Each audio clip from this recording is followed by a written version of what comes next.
అప్పుడు అందరికన్నా ముందుగా మీ ఊరి వార్తలు మా ఊరి వార్త ఛానల్లో వీక్షించండి మరియు జాతీయ తెలుగు దినపత్రిక కూడా వస్తున్న మా ఊరి వార్త చదవండి, చదివించండి, చూడండి, చూపించండి మరియు మా ఛానల్ సబ్స్క్రైబ్ చేయండి. మిత్రులందరికీ కూడా ఈ వేదిక నుంచి ఇచ్చేటటువంటి సమాచారం అనేక అనుమానాలు అపోహలతో పోలవరం ప్రాజెక్టు పై ఉన్నటువంటి వాస్తవాలను ప్రజలకు తెలియజెప్పే నిమిత్తం ఈరోజు ప్రత్యేకంగా ఈ యొక్క సమీక్ష సమావేశం ఏర్పాటు చేయడం జరిగింది. మిత్రులు లంకా దినకర్ గారు అనేక విషయాలు ప్రస్తావించారు కాబట్టి తిరిగి వాటి జోలికి నేను పోదలుచుకోలేను. అయితే టూరిజానికి సంబంధించినటువంటి అంశాలు, అదే రకంగా అనుమానాలు ఖచ్చితంగా ఈ 41.15 మీటర్ల ఎత్తున టార్గెట్గా పెట్టుకుని ఖచ్చితంగా 2027 నాటికి ఈ నదీ జలాల యొక్క వితరణ ఏదైతే ఉన్నదో పుష్కరాల సందర్భంగా ఆంధ్ర రాష్ట్ర ప్రజానీకానికి అందజేసేటటువంటి ఒక శుభ సంకల్పం కూడా మనపై ప్రధానంగా ఉన్న కారణంగా వీటన్నిటిని పట్ల సమయానికి సంబంధించినటువంటి ఒక టైం బాండ్ ప్రోగ్రాం పెట్టుకుని అటు R&R ప్యాకేజీలు కానీ ఇటు కన్స్ట్రక్షన్ కానీ ఇవన్నీ కూడా ఏర్పాటు చేయడం అనేది ఏదైతే ఉన్నదో ఇది అధికారులందరినీ కూడా అభినందించవలసినటువంటి పరిస్థితి. చాలా కాలం బట్టి ఇప్పుడు 1980లో ఫౌండేషన్ ఏర్పాటు చేసినటువంటి శిలాఫలకాన్ని ఏర్పాటు చేసినటువంటి విషయం 2027 నాటికి అమలు జరుగుతుందంటే దాదాపుగా 47 సంవత్సరాల సుదీర్ఘ పరిస్థితుల్లో గడిచిన 2 సంవత్సరాల కాలంలోనే ఈ ప్రభుత్వం ఏదైతే వాగ్దానం చేసిందో ఆ వాగ్దానం నిలబెట్టుకునేటటువంటి ప్రయత్నంలో భాగంగా మేము మా వంతు కృషితో ఆంధ్ర రాష్ట్ర ప్రజానీకం యొక్క చిరకాల వాంఛను తీర్చేటటువంటి ప్రయత్నం ఈ సందర్భంగా చేస్తున్నాం. కాబట్టి అభివృద్ధి చేయకపోగా ఈ అభివృద్ధి వైపుతో పాటు ఈ ప్రాజెక్టుపై సరైనటువంటి దృష్టి సారించినటువంటి కారణంగా ఆంధ్ర ప్రజానీకం సుమారు 1000 కోట్ల రూపాయలు నష్టపోయినటువంటి విషయాన్ని కూడా ప్రజాభవనంలో తీసుకెళ్లేటువంటి పరిస్థితి కూడా ఈనాడు చాలా స్పష్టంగా గోచరించింది. దురదృష్టం ఇటువంటి పరిస్థితులు పునరావృతం కాకుండా సకాలంలో ఇంకా త్వరితగతిన వాస్తవంగా దీని డిజైన్స్ గురించి ఆలోచన చేసినప్పుడు 2027 డిసెంబర్ నాటికి దీన్ని టార్గెట్ పెట్టుకోవడం జరిగింది. అయితే అదృష్టవశాత్తు కాలం మనకు అనుకూలించడం, ఆ అనుకూలించిన ఆ కాలాన్ని అధికారులు సమర్థవంతంగా వినియోగించుకున్నటువంటి సందర్భంలో ఇది 6 నెలలు ముందుకు వచ్చి జూన్లోనే దీన్ని మేము పూర్తి చేయగలమని చెప్పి వారి భరోసా ఇవ్వడం ఏదైతే ఉన్నదో దీన్ని అందరూ కూడా ఈ శాఖాధికారులందరూ కూడా ప్రజానీకం అందరూ కూడా దీన్ని అభినందించవలసినటువంటి పరిస్థితి ఉంది. దీనికోసం ప్రత్యేకంగా రివ్యూ చేసినటువంటి ఈ రాష్ట్ర ఇరిగేషన్ శాఖ మంత్రి మా మిత్రుడు నిమ్మల రామానాయుడు గారు దీన్ని ఖచ్చితంగా అమలు చేయాలని పదే మరి దీని మీద కేంద్ర ప్రభుత్వాన్ని 1-2 సార్లు మరి ఆయన ఉన్నటువంటి విశేషమైన అనుభవంతో పనిచేసినటువంటి నారా చంద్రబాబు నాయుడు గారు, అదే పర్యాటకానికి సంబంధించినటువంటి విషయాల్లో పవన్ కళ్యాణ్ గారు పర్యాటక శాఖ నుంచి వారు కూడా ఇందులో ప్రధాన భూమిక పోషించేటటువంటి పరిస్థితి ఉంది. కాబట్టి కూటమిలో ఉన్నటువంటి ఈ 3-4 నేతల యొక్క ఆలోచనని ప్రధాని నరేంద్ర మోడీ గారు ఈ జాతికి అంకితం చేయడం ద్వారా ఆంధ్రప్రదేశ్ రాష్ట్రానికి ప్రధానంగా ఉన్నటువంటి అమరావతి ఏ రకంగా అయితే కేంద్ర పార్లమెంట్లో ఒక బిల్లును ఏర్పాటు చేసి శాశ్వత రాజధానికి ఏర్పాటు చేసాము, అదే రకంగా పోలవరానికి సంబంధించినటువంటి విషయాన్ని నరేంద్ర మోడీ గారి నేతృత్వంలో ఏర్పాటు చేయడం, అదే రకంగా ఇటీవల కాలంలో రైల్వే జోన్ ఏర్పాటు చేయడం, అదే రకంగా దేశంలో అన్ని ఉక్కు పరిశ్రమల్ని ప్రైవేటీకరణ చేస్తున్న సందర్భంలో ఆంధ్ర ప్రజల యొక్క మనోభావాలు దృష్టిలో పెట్టుకుని దాన్ని కూడా ఈ యొక్క ప్రాంతంలో పబ్లిక్ రంగంలో ఉంచడం, అంటే ఆంధ్ర ప్రజలు ఏదైతే చిరకాల వాంఛలు 4 ప్రధానమైనటువంటి కోరికలు కూడా నరేంద్ర మోడీ గారి నేతృత్వంలో ఆంధ్ర ప్రజానీకానికి అందజేసినటువంటి ఈ అంశాలన్నీ కూడా పరిగణలోకి తీసుకుని తద్వారా ఈ ప్రాంత ప్రయోజనాల్ని రాష్ట్ర ప్రయోజనాల్ని పరిరక్షించేటటువంటి బాధ్యతను స్వీకరించి రాబోయేటటువంటి పార్లమెంటు సమావేశాల్లో సంబంధిత శాఖ మంత్రులందరినీ కూడా కలిసి అధికారులు ఇచ్చినటువంటి నివేదిక ద్వారా వేగవంతం చేసి 27 జూన్ నాటికి ఈ జలాలను అందజేసేటటువంటి ప్రయత్నాన్ని 100 పాళ్ళు చేస్తామని చెప్పి సందర్భంగా తెలియజేస్తూ మేము సెలవు తీసుకుంటాం. పరిస్థితి అదేవిధంగా దాదాపు స్పిల్వే దగ్గరికి వచ్చి డ్యామ్ పైన ఏదైతే ఇప్పుడు ఉన్నటువంటి వాటర్ ని 50 లక్షల క్యూసిక్స్ వాటర్ ఏదైతే ఉందో దాన్ని డిశ్చార్జ్ చేసేటటువంటి విధంగా ఉన్న స్పిల్వేస్ ని వాటిని చూడటం జరిగింది.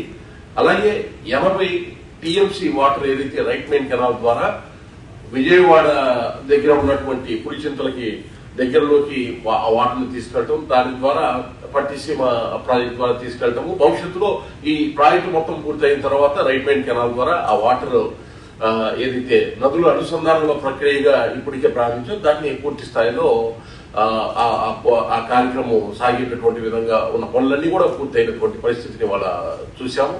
అదేవిధంగా లెఫ్ట్ మెయిన్ కెనాల్ కి సంబంధించి దాదాపు పనులన్నీ కూడా పూర్తయినాయి.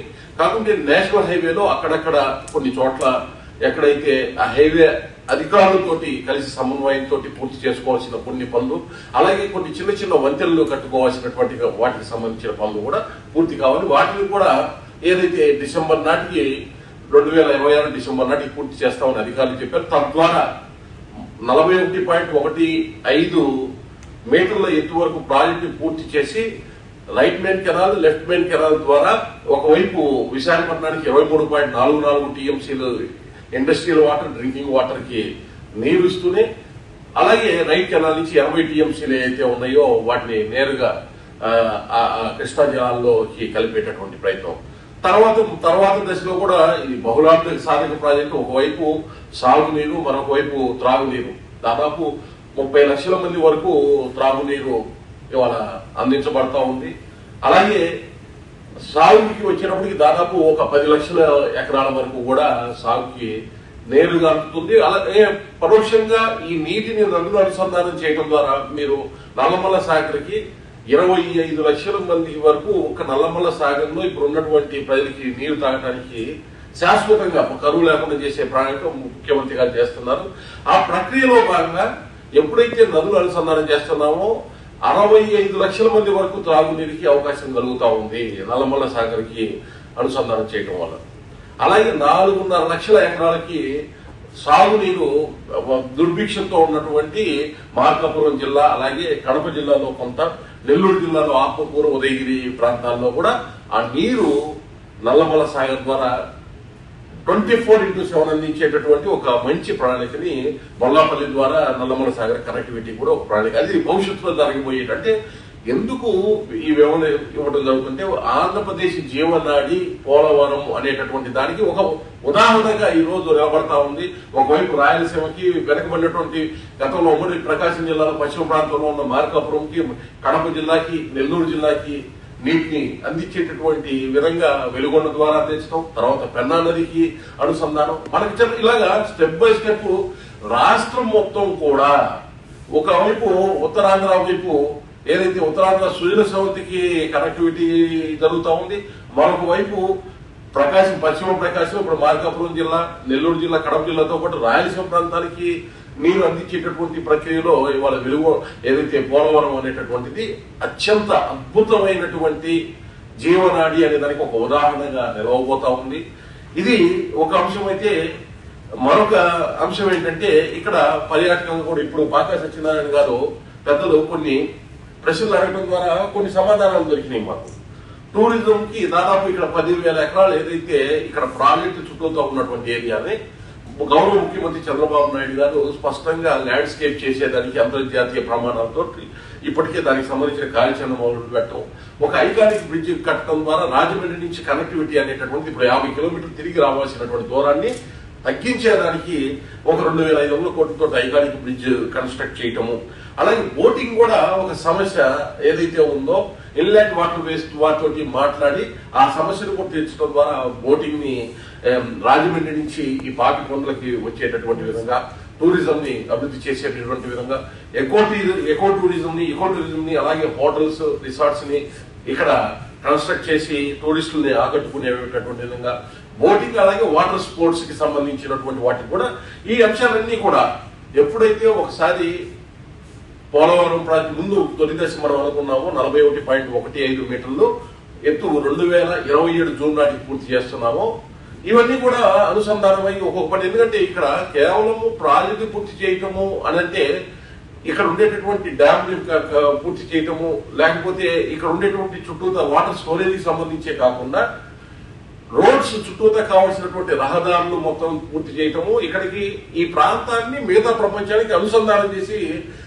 ప్రజలను ఇక్కడికి పర్యాటకులుగా రప్పించేటటువంటి ప్రయత్నం చేయటం కూడా ఈ యొక్క ప్రాజెక్టుల మొత్తంలో కూడా అంతర్లీనంగా ఉన్నట్టు అధికారులు తెలియజేయడం జరిగింది. అదేవిధంగా చాలా స్పష్టంగా ఏదైతే 150 అడుగుల ఎత్తున ఎఫ్ఆర్ఎల్ బేస్ చేసుకొని, అంటే ఫుల్ రిజర్వ్ ఏదైతే లోడెడ్ రిజర్వ్ గా మొత్తం కూడా వాటర్ నింపదగినటువంటి ఎత్తు 150 అడుగుల ఎత్తు వరకు ఉంటే 194.6 టీఎంసీల వాటర్ ని దానిలో మనము స్టోర్ చేసుకునేటటువంటి అవకాశం జరుగుతూ ఉంది. అలాగే 960 మెగావాట్ల జెన్కో ద్వారా అక్కడ పవర్ 80 మెగావాట్లు ఒక్కొక్కటి 12 టర్బైన్స్ ద్వారా 960 మెగావాట్లు మనకి అందుబాటులోకి రాబోతా ఉన్నాయి.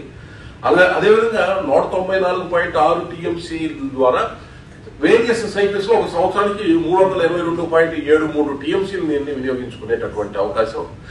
అలాగే 23.44 టీఎంసీని విశాఖపట్నానికి తాగునీరు అలాగే ఇండస్ట్రియల్ నీడ్స్ కి వాడుకోవటము, 80 టీఎంసీని వాటర్ ఏదైతే ఉందో కృష్ణా రివర్కి అనుసంధానం చేయటం, ఈ అంశాలన్నింటినీ కూడా ఒక బహుళార్థ సాధక ప్రాజెక్టుగా పోలవరం అనేటటువంటిది చరిత్రలో నిలిచిపోవడం, దానికి జాతీయ ప్రాజెక్టుగా 2014 నుంచి గుర్తించి ప్రధానమంత్రి నరేంద్ర మోడీ గారు ఎప్పటికప్పుడు నిధులు విడుదల చేయటం, నిధులు అనే దానికి ఎక్కడ కూడా ఇక్కడ షార్టేజ్ లేదు అనేటటువంటిది. 6,000 కోట్లు ఈ ఆర్థిక సంవత్సరంలో నిధుల్ని ఇక్కడ విడుదల చేసేటటువంటి విధంగా కార్యాచరణ తీసుకోవటం. ఒకవైపు స్పిల్వేస్ కానీ, కాఫర్ డ్యామ్ కానీ, రాక్ఫిల్ డ్యామ్ కానీ అన్ని కూడా చాలా శీఘ్ర పురోగతితోటి అవన్నీ పూర్తయి ప్రాజెక్టు నిర్మాణానికి వేగంగా కంప్లీట్ కావడానికి కావాల్సినటువంటి నిర్ణయాలు. అలాగే ఒక ప్రశ్న మా పాక సత్యనారాయణ గారు చేశారు. గత ప్రభుత్వం 2019-24 మధ్య ప్రాజెక్టు నిర్ణీత కాలంలో కన్స్ట్రక్ట్ చేయకపోవటం వల్ల ఏదైతే డయాఫ్రమ్ వాల్ డ్యామేజ్ అయింది. ఎందుకంటే దానికి డయాఫ్రమ్ వాల్ కానీ, ఎత్లం రాక్ఫిల్ డ్యామ్ కానీ వీటన్నిటికీ నిర్ణీతమైనటువంటి కాల వ్యవధి ఉంటుంది. ఆ కాల వ్యవధిలోకి లోపు ఈ యొక్క ప్రాజెక్టుకి సంబంధించిన నిర్మాణ పనులు పూర్తి చేయకపోతే అవి డ్యామేజ్ అవుతాయి. ఆ కారణంగా పనులు ఏమి చేయకపోవడం వల్ల పనులు పురోగతి లేకుండానే డయాఫ్రమ్ వాళ్ళు కొట్టుకుపోయినటువంటి పరిస్థితి. దానివల్ల 1000 కోట్ల రూపాయల అదనపు భారం ఇవాళ ప్రభుత్వం మీద పడినటువంటి పరిస్థితి. అంటే పని చేయకపోవడం అనేది ఒక నష్టం అయితే, అదనపు నష్టాన్ని తీసుకొచ్చి నెత్తి మీద వేయటం అనేటటువంటి దాన్ని ఇంకొక రకమైనటువంటి బాధాకరమైనటువంటి అంశం. అంటే అటువంటి ఇబ్బందులకి తావు లేకుండా డబుల్ ఇంజిన్ సర్కార్ ప్రధానమంత్రి నరేంద్ర మోడీ గారు, ముఖ్యమంత్రి చంద్రబాబు నాయుడు గారు దేశం వికసిత భారత్ కావాలంటే మన ఆంధ్రప్రదేశ్ ఆంధ్రప్రదేశ్ కావాలని ముఖ్యమంత్రి గారు తీసుకున్నారు. ప్రధానమంత్రి గారు వికసిత భారత్ ఏదైతే ఒక సంకల్పాన్ని జరిపారో స్వర్ణాంధ్ర సాధించడం ద్వారా వికసిత భారత్ లో భాగస్వామ్యం చేయాలి. దానికి నీరు అనేది అత్యంత ఆవశ్యమైనటువంటి వనరులు.